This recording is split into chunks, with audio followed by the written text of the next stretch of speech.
Sunrise academy 99 YouTube চ্যানেলের পক্ষ থেকে সমস্ত একাদশ শ্রেণীর বাংলা বিষয়ের ছাত্রছাত্রীদের স্বাগত জানানো হচ্ছে। তোমরা যারা একাদশ শ্রেণীর বাংলা বিষয়ের ছাত্রছাত্রী রয়েছে, যারা দ্বিতীয় সেমিস্টারে পরীক্ষা দেবে, তাদের জন্য আমরা বিভিন্ন টপিক ধরে ধরে গুরুত্বপূর্ণ নির্বাচিত যে 5 নম্বরের প্রশ্ন রয়েছে, সেই নির্বাচিত 5 নম্বরের প্রশ্নগুলো আমরা বিভিন্ন ভিডিওর মাধ্যমে আমরা দিয়ে দেব, আমরা বলেছিলাম। এবং অলরেডি আমরা দুটো ভিডিওর মাধ্যমে তোমাদের যে কবিতা অংশ রয়েছে এবং গল্প অংশ রয়েছে, সেই কবিতা ও গল্প অংশ থেকে গুরুত্বপূর্ণ প্রশ্নগুলো আমরা দিয়ে দিয়েছি, তোমরা দেখে নেবে। আজকে আমরা এই ভিডিওর মাধ্যমে তোমাদের যে বিজন ভট্টাচার্যের লেখা আগুন নামক একটি নাটক রয়েছে, খুব সুন্দর একটা নাটক, যে নাটকটার বিষয়বস্তু হচ্ছে গণনাট্য আন্দোলনের প্রেক্ষাপট।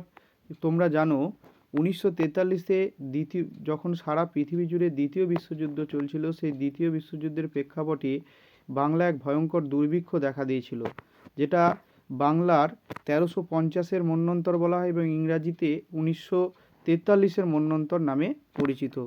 এই মন্বন্তরের প্রেক্ষাপটকে অবলম্বন করে এই নাটকে বিজন ভট্টাচার্য মোট 5টি দৃশ্য অঙ্কন করেছেন এবং প্রত্যেকটি দৃশ্যের মধ্যে দিয়ে বিভিন্ন পারিবারিক চিত্রকে অঙ্কন করে দেখিয়েছেন যে প্রত্যেকটা মানুষের জীবনে একটাই সমস্যা, সেটা হলো ক্ষুধার সমস্যা। তা একেবারে হতদারিদ্র পরিবার থেকে শুরু করে মধ্যবিত্ত পরিবার, আরেকটু সচ্ছল যে পারিবারিক অবস্থা, কেরানি হরেকৃষ্ণবাবু এবং তার স্ত্রী মনোরমার পারিবারিক দৃশ্য, এরকম বিভিন্ন দৃশ্যের মধ্যে দিয়ে নাট্যকার বিজন ভট্টাচার্য এই নাটকে 1350-এর মন্বন্তরের যে প্রেক্ষাপট সেটাকে তুলে ধরেছেন। আশা করছি তোমাদের নাটকটা পড়তে খুব ভালো লাগবে।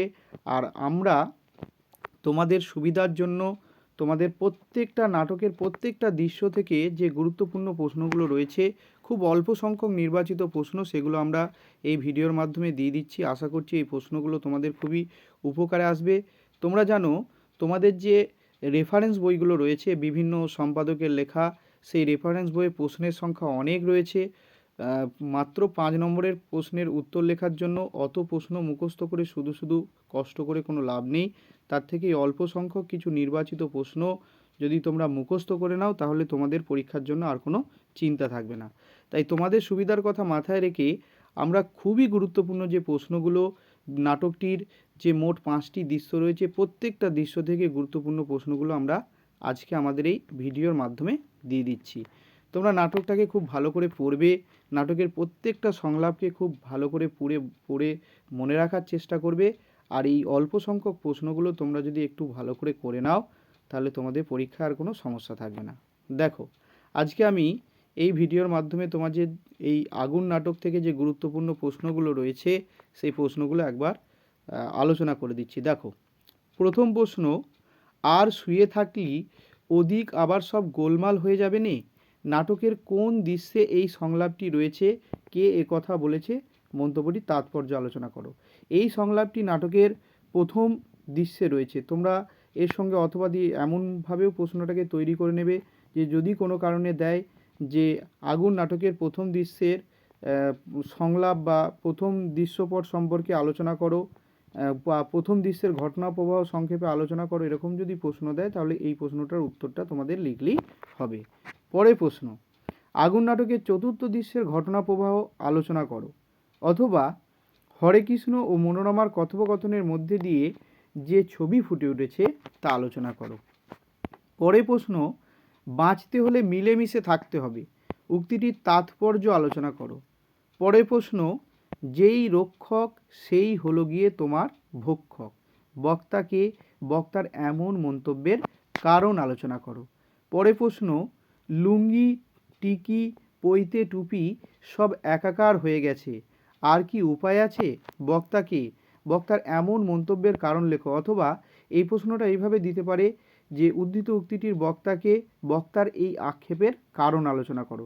তোমরা নাটকটা পড়লে বুঝতে পারবে নাটকে যে দোকানদারের দৃশ্য বা দোকানদারের সংলাপ রয়েছে, এই সংলাপটি সেই দোকানদারের, তো এটিও একটি গুরুত্বপূর্ণ সংলাপ। পরের প্রশ্ন, চাউরের কথা বড় মস্ত কথা আছে রে দাদা, নাটকের কোন দৃশ্যে এই সংলাপটি আছে, কে এই মন্তব্য করেছে, মন্তব্যটির তাৎপর্য আলোচনা করো। পরের প্রশ্ন, এই যে বড্ড খাঁটি কথা বলেছ হে, বড্ড খাঁটি কথা হে হে, কে খাঁটি কথা বলেছে, খাঁটি কথাটি কি, সেই কথাকে কেন খাঁটি কথা বলা হয়েছে তা আলোচনা করো। পরে প্রশ্ন, আগুন আগুন জ্বলছে আমাদের পেটে, উদ্ধৃত উক্তিটির বক্তাকে, উক্তিটির তাৎপর্য আলোচনা করো। পরে প্রশ্ন বা শেষ প্রশ্ন, আগুন নাটকের দ্বিতীয় দৃশ্যের ঘটনা প্রবাহ আলোচনা করো। অথবা এর সঙ্গে এরকমভাবে প্রশ্ন পড়তে পারে, ওরকম করে চাস নে বউ, সকালবেলায় কাজ পণ্ড করিস নে, এই কয়ে দিলাম। নাটকের কোন দৃশ্যে এই সংলাপটি রয়েছে, সংলাপটির তাৎপর্য আলোচনা করো। অথবা এই সংলাপটির মধ্যে দিয়ে নাটকের মধ্যে নাট্যকার যে রোম্যান্টিকতার পরিবেশ সৃষ্টি করেছেন তা আলোচনা করো। আশা করছি এই প্রশ্নগুলো তোমাদের খুব উপকারে আসবে। আর তোমাদের কাছে একটা অনুরোধ রইল, যদি ভিডিওগুলো ভালো লাগে তাহলে চ্যানেলটাকে অবশ্যই সাবস্ক্রাইব করে দেবে। আমরা তোমাদের সুবিধার জন্য তোমাদের আরও যে টপিকগুলো রয়েছে সেই টপিকগুলো থেকে তোমাদের গুরুত্বপূর্ণ নির্বাচিত প্রশ্ন এবং তোমাদের যে প্রবন্ধ রচনা অংশ রয়েছে সেগুলো থেকে গুরুত্বপূর্ণ নির্বাচিত প্রশ্নগুলো আমরা আমাদের এই সানরাইজ একাডেমি 99 ইউটিউব চ্যানেলের মাধ্যমে তুলে ধরব। আশা করছি তোমাদের খুব উপকারে আসবে। ধন্যবাদ।